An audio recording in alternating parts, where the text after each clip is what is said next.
inevitability in a coaching search is that certain portions of the fan base will not like this candidate or that candidate. But there's one name that has been synonymous with saving Cowboy basketball, and that is the legend himself. You are Locked On Oklahoma State, your daily podcast on the Oklahoma State Cowboys, part of the Locked On Podcast Network, your team every day.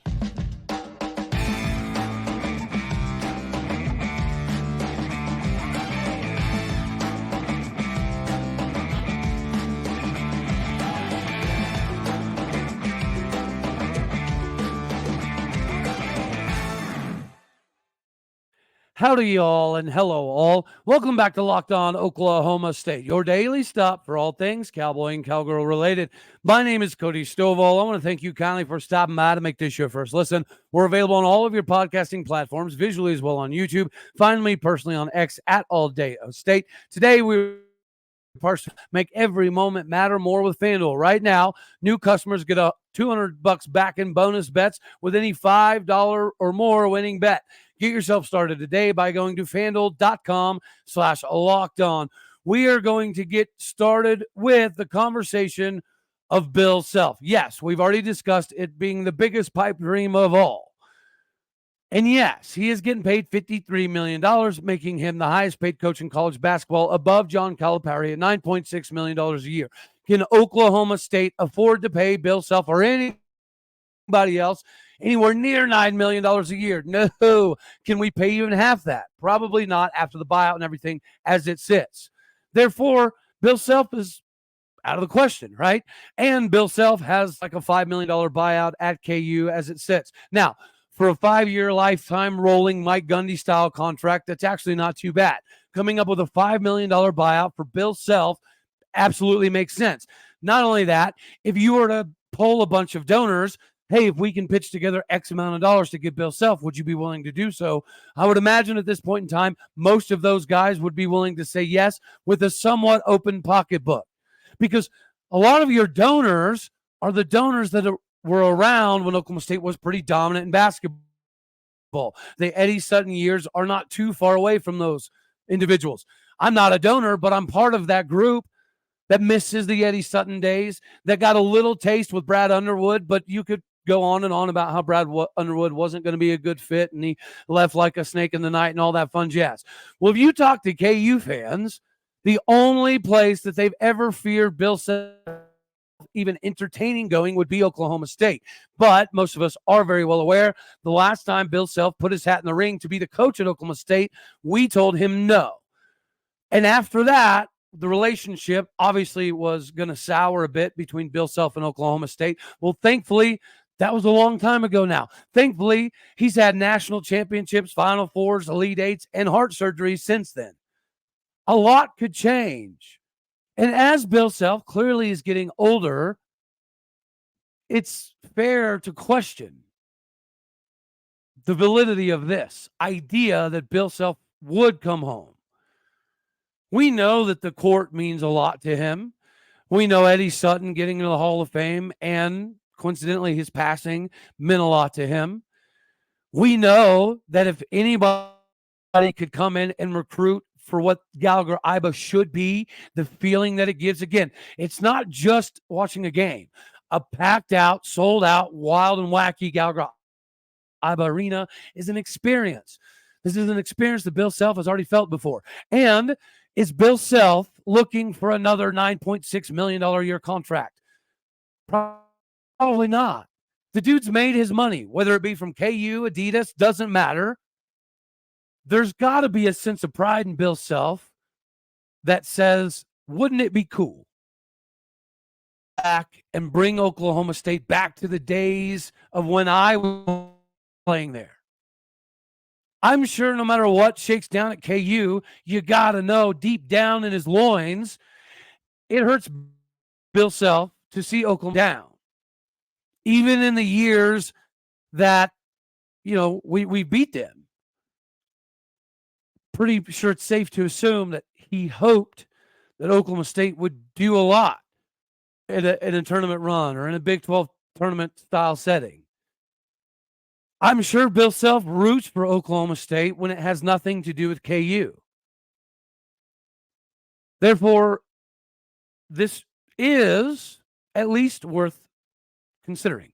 And it is worth taking into consideration that there is some reciprocal feelings from Bill Self. Can we fine-tune the nuts and bolts? Maybe not. But there is people out there saying that it's completely preposterous for Bill Self to even talk to Oklahoma State. Well, let's just put that to bed. You know they've had conversations. You know they've had conversations previously. Just like we know that the likelihood is pretty small. We considered it a pipe dream a couple weeks ago. It still is. But it's a pipe dream that has a little bit of meat on the bone. Because KU Nation is not exactly up in arms enthralled with Bill Self right now. They didn't like the way the season went. That was not sufficient for KU basketball. Not winning a Big 12 title regular season, not good enough. Getting ousted the way they did in the Big 12 tournament, not good enough. So KU fans have been unhappy with. Could it be that Bill Self realizes he's done a lot at KU?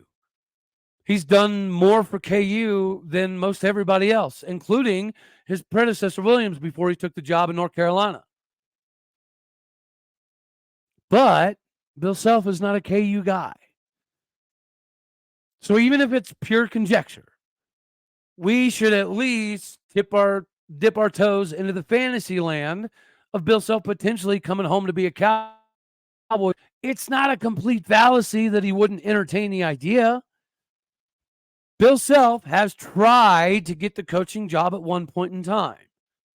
But instead of us giving him that job, we worked out a deal with Eddie to work for a few more years under the agreement that Sean Sutton would instantaneously take over. At that time, Bill Self was still a young cat, right? He was still an up-and-coming name. So keeping Eddie happy by elevating Sean made sense. Maybe we didn't handle it right, but Mike Holder is no longer the AD. Chad Weiberg is a basketball guy. Chad Weiberg wants basketball to get back to what it used to be, 100%. And you can make the argument that Chad Weiberg, if he had his way in a perfect world, he would spend as much on basketball as football. Obviously, that ain't going to happen. But anybody questioning Chad Weiberg right now, yeah, maybe we've lost out on some of the names, which we'll talk about in this next segment, but there's still conversations with some heavy hitters. Bill Self, I would assume, is still answering phone calls because there is a little bit of that pulling at his heartstrings that you could be the next guy. There's Henry Iba, there's Eddie Sutton, and then there could be Bill Self. He could be that next pantheon of legends in Stillwater. And you know it means something to him. Stillwater, Oklahoma, Gallagher Iba, Eddie Sutton, Henry Iba, all of that means a tremendous amount to Bill Self. He's accomplished more than everyone thought he would, even at KU. KU fans are starting to get a little long in the tooth with Bill Self being the guy. We're super short in the tooth right now, buddy. We don't even have much of a tooth. So, come home. Save the day, the month, the year, the decade. Put us back on track. Put Cowboy basketball back where it should be. Because it used to be somewhere when you were a player. And there's been several times we've got you as a coach when you've come to God drill. It does fit. And if there's any time that Bill Self is going to search in his heart for his next landing spot, it's after having heart surgery. All right. We all need to capitalize on the money-making capabilities, which is why today we get to talk about FanDuel. Say bye-bye to the busted bracket that you inevitably probably have, because you can bet on every single game of the tournament. Whether you're betting on the really big upset or you're rocking and rolling with a 1 seed, it's time to go dancing with one sports book. Right now, new customers get $200 back in bonus bets if your first $5 bet wins. That is $200 back that you can use in bonus bets for player props, money lines, point spreads, over, under, next bucket, or who's going to cut down the whole net at the end of the day. Visit FanDuel.com/lockedon to bet on college hoops until the nets are, in fact, cut down. Again, that is FanDuel.com/lockedon. Go there today to get your money right. And if your money's right, be the MVP of everything, because you can't be the MVP of anything if you can't get there. eBay Motors has everything you need to maintain your vehicle and keep it up to peak performance. From superchargers, roof racks, exhaust kits, LED lighting kits, and more. Whether you're into speed, power, or style, eBay Motors has you covered. With over 122 million parts to choose from, your ride or die rig can stay alive with eBay. You'll find exactly what you need and what you're looking for with the eBay Guaranteed Fit. And then the part is guaranteed to fit your rig every time or your money back. Because with eBay Motors, you're burning rubber, not cash. With all the parts you need, all the prices you want, it is easy to turn your car into the MVP and bring home that W. Keep your ride or die rig alive at ebaymotors.com. Again, that is ebaymotors.com. Eligible items only. Exclusions apply. eBay Guaranteed Fit. Only available for U.S. customers, because you guys are special.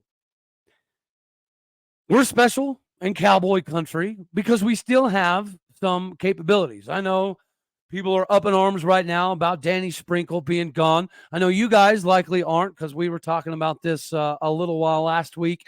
It seemed like he'd already accepted the Washington job. It is what it is. Now, Darian DeVries going to West Virginia, that one hurts. That one hurts. Now, we knew West Virginia was willing to spend buku dollar bills to get basketball back to the Huggy Bear lands that it used to be. So losing out to West Virginia, it sucks. It does. Not just because they're getting a whale of a coach, but because his son Tucker DeVries. Now, with Darian DeVries going to West Virginia, now we can all hope and pray that Tucker DeVries does actually jump into the NBA draft. Not a guy you want to be playing all the time. So hats off to West Virginia. You got a steal, and you got one of the best players in basketball to come with him, most likely. Steve Alford, still a possibility, right? You've got the UCF coach, Abdul Rahim, still a possibility. Unlikely, right, of course. But Steve Lutz is still a possibility. I think you could venture down the hole that now we're putting a lot of chips into Steve Lutz. Whatever the deal is for Bill Self to mull over, whatever the deal is for anybody else to mull over, Steve Lutz is the ticket right here, right now. Now, if Steve Lutz gets swooped up, then it could become slightly precarious. You are seeing the name Ben McCollum pop up quite a bit. There is definitely some validity to there. Ben McCollum goes back quite a ways with Chad Weiberg's brother. Chad Weiberg obviously continues to coach the game of basketball. They've coached against each other several times, with Ben McCollum coming out on top. Ben McCollum's won 4 Division II national titles, obviously very impressive. Over the last 7 years, his average record is 30-3. So winning is good no matter where you're winning at. The downside to Ben McCollum would be roster retention. If you bring in somebody like a Steve Lutz, right? He was able to go from Texas A&M Corpus Christi to Western Kentucky, and immediately he was able to keep 4 of the 5 starters at Western Kentucky away from transferring. And Western Kentucky's typically a pretty decent basketball squad. So they get poached quite often. Steve Lutz was able to come in and immediately kibosh all that, keep 4 the mainstays from the previous roster, get 9 scholarship guys pretty quickly. He did want to build to that 13 scholarship spot. But when it came to roster retention, He's already made that transition. And whatever he was able to sales pitch to his guys at Western Kentucky, they loved it. They bought in, and most of them stayed at Western Kentucky. That's huge because this roster is very talented. Brandon Garrison staying would be massive. Eric Daly Jr. staying would be massive. Jamyron Keller showed that he's got a lot in the tank there towards the latter half of the season. You want consummate professionals that love being Cowboys like Connor Dow all day, every day. Getting somebody like a Bryce Thompson back would be beneficial to the makeup of next year's ball club. Steve Lutz would have a good opportunity of bringing a large portion of those guys back, and basketball acumen's not a question. X's and O's, not a question. Getting to the NCAA tournament, done it with multiple teams. Winning in the NCAA tournament, he's done that as well. So Steve Lutz checks all of the boxes. So are we worried about Danny Sprinkle being gone or Darian DeVries being gone or maybe even Josh Schertz being gone? Yeah, possibly. But we've been in on Lutz for a long time, and there's a reason he's still in the running. You guys know my perspective on why it makes sense. He's a Texas boy with Texas ties. He's already got some footprint with the recruiting landscape down there. He picked Western Kentucky because of the Bowling Green community. He doesn't like big cities. He likes small towns. He likes the country feel. Stillwater fits everything Steve Lutz is looking for, and we need his services. Yeah.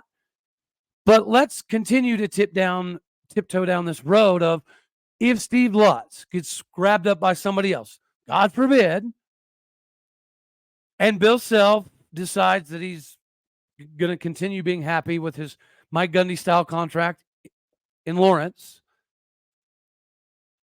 then I think we circle back around to Doug Gottlieb. I mean, Ben McCollum is a good coach, but I don't see the fan base being okay with Ben McCollum. Now, naturally, if he shows up and he dominates, it's a different story. But I don't know that roster retention will look very good with Ben McCollum. And here's the conundrum for me. If people are saying no on Doug Gottlieb because he doesn't have big boy basketball coaching experience and we need that, then wouldn't the same argument apply for Ben McCollum? Does the relationship with Chad Weiberg's brother for the last X amount of years, does it equal enough roster retention capabilities? I don't think so. Right? Doug Gottlieb, we know at least roster retention would be big for him. We know that he would bring in a staff, that he would surround himself with guys that are smarter, that are better, that understand the landscape more, that understand NIL more, that understand the X's and O's more. So if we're going to dive down to the D2 barrel, which I don't have a problem with, like in general, it's not always a bad thing. I mean, look at our defense coordinator, Brian Nardo. I think there's always going to be some validity in a D2 coach being able to coach at any level, anytime, anywhere. And if you look at his record historically, he has like a 816, 81% win percentage as a college coach for years now. It's not just a little sample size. And he's almost gotten a couple, Division I jobs, but nobody's really pulled the trigger yet. I don't know that we should be that experiment. If we're jumping off into experimentation land, should we not just experiment with Doug Gottlieb? You know what the roster retention would be. You know what the attendance at Gallagher-Iba would be. You know the coaching staff that he'd be able to bring on board. I still want Steve Lutz. I think Josh Schertz is still a good option. Steve Alford is still a good option. I like Ben McCollum. I like the relationship that he does have with the Weibergs. But I don't think that Ben McCollum raises the bar any more than Doug Gottlieb. Not even a little bit. And you're seeing that on some of the social media stuff. There's a decent amount of people saying that if we're going to miss on all of our top 5 targets, then maybe let's circle back around to Doug. I know that's not, a massive glowing endorsement of Doug Gottlieb. Like, congratulations, you were option number 5. or 6 or whatever it ends up being.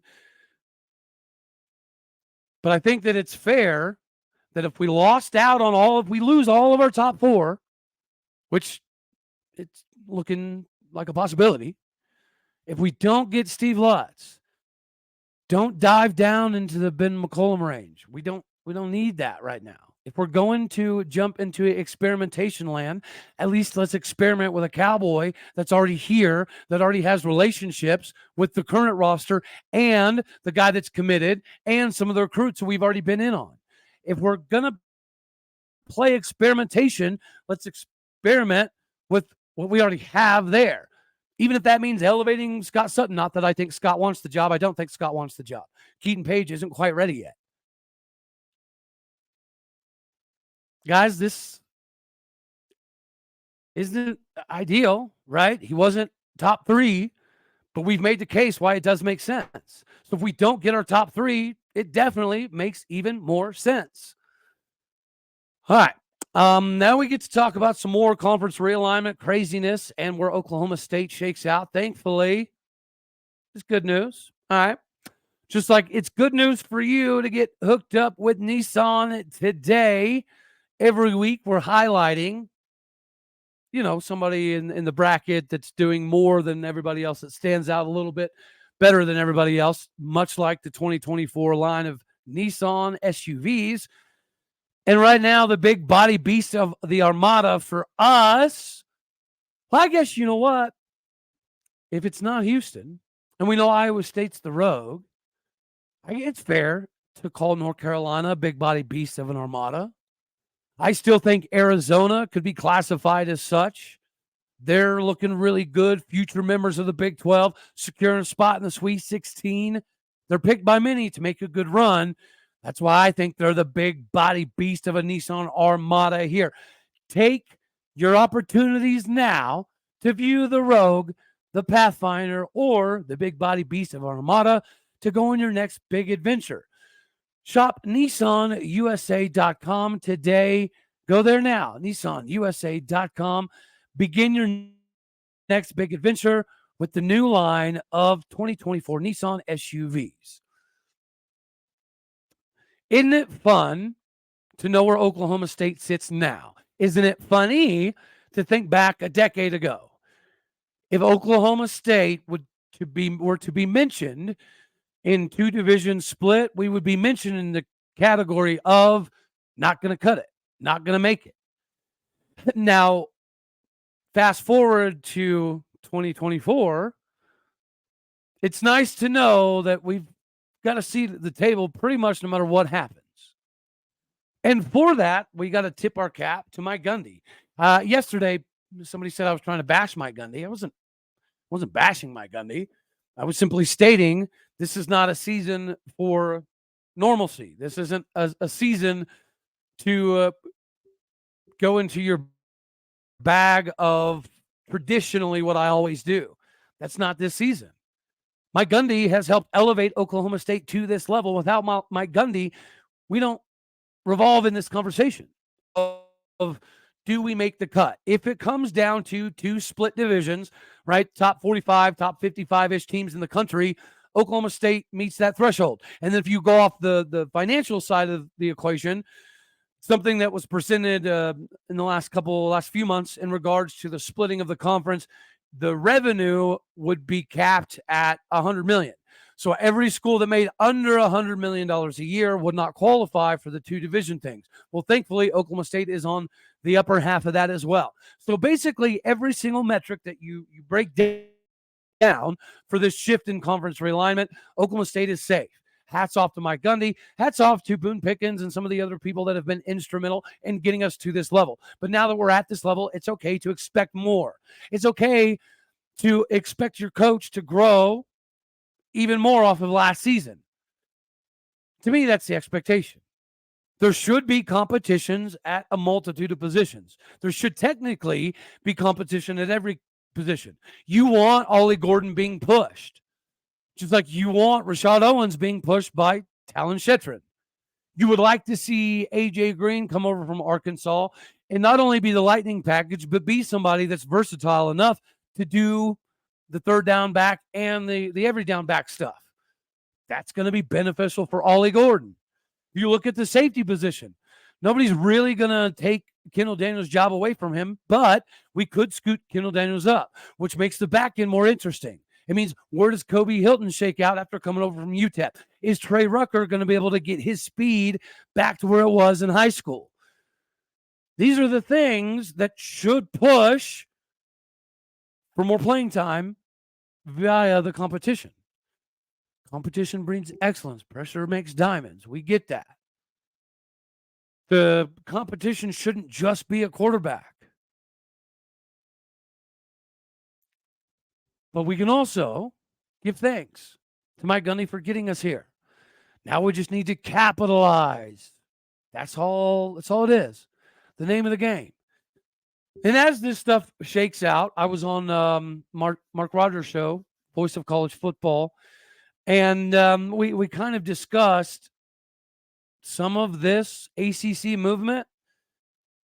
It would be massively beneficial for us to obtain the services of some ACC schools, whether it be Florida State, Miami, Virginia Tech, Louisville, which you guys know my opinion on this program. I do think that that's an inevitability. I think that those wheels were set in motion over a year ago, that the Big 12 will end up with some ACC schools.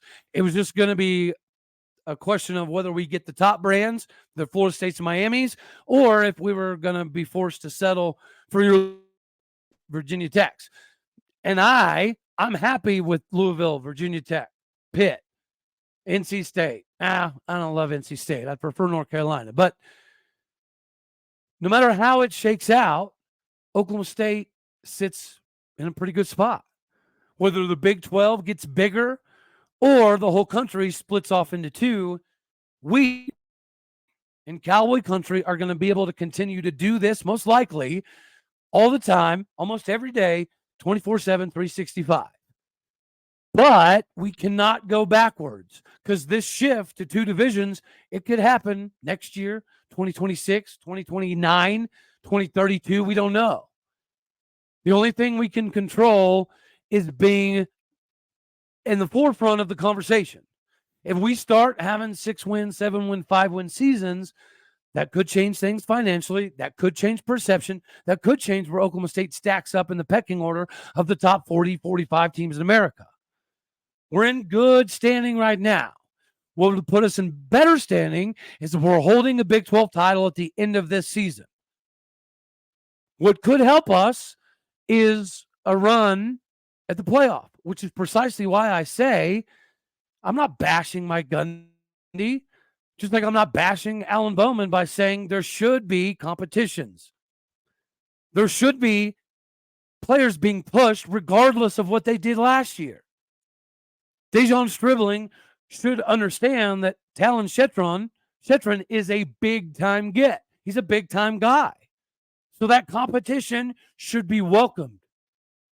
Some of our fan base doesn't like it, which let me know down in the comment section. Why would you prefer there not to be competition at spots this season? That's a question I have. Because if you're a fifth-year guy and you're the best player, you're going to play. But if you're a fifth-year guy and there's a sophomore that's just clearly getting it at a different level, shouldn't we play the sophomore? Right? Like, I don't understand some of the negativity of yesterday's episode. I wasn't bashing Mike Gundy by expecting him to do more. With OU and Texas gone, we should run the conference. I don't find that as controversial. For you to run the conference, that means every single position has to have the best players out there. Not the players you like the most, not the players you've seen the most over the last 5 years, but the best players. I don't understand why this is controversial. I'm not apologetic for it somehow being a controversy, but nonetheless, we've got several guests coming up: offensive linemen, defensive linemen, linebackers, safeties. It's gonna be a wild ride. All righty, y'all. So we're gonna have for this one right here, though.